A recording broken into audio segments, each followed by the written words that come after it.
အားလုံးပဲမင်္ဂလာပါရှင်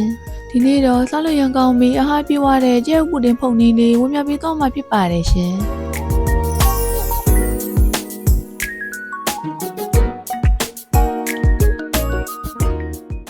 အရင်ဆုံးပူတင်ဖုန်မဲ့ပန်းလေးကိုထောက်ပတ်လေးနဲ့တုံထားပေးလိုက်ပါမယ်ရှင်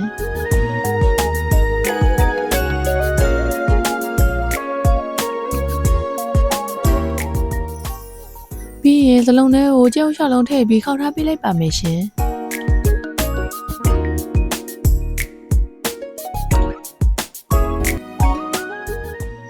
အရသာအတွက်တကြားထမင်းစားသွင်းရှစ်စွန်းနဲ့စားနှဲငယ်ထည့်ပေးလိုက်ပါမယ်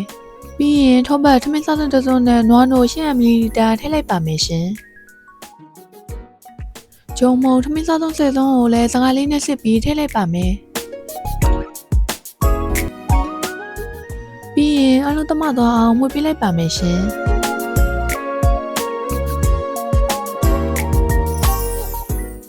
အနက်လေးပုံဝေးသွားအောင်ဗနီလာအနက်လေးနည်းငယ်ထည့်လိုက်ပါမယ်ရှင်ဒီနေရာမှာမကြိုက်ရင်မထည့်လို့ရပါရဲ့ရှင်ပြီးရင်အိုးထဲကိုစကားလေးနဲ့စစ်ထည့်ပြီးကြိုးပေးလိုက်ပါမယ်ရှင်ကြိုးနေချိန်မှာလည်းမီးလေလက်နဲ့အဆက်မပြတ်မှုပေးနေဖို့လိုအပ်ပါရဲ့ရှင်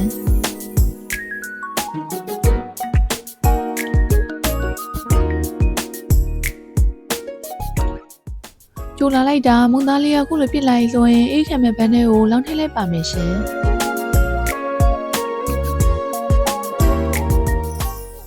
ပြီးရင်မျက်နှာပြင်ကိုညှိပေးလိုက်ပြီးလေးမခိုးအောင်ဘန်းလေးကိုစောင့်ပေးလိုက်ပါမယ်ရှင်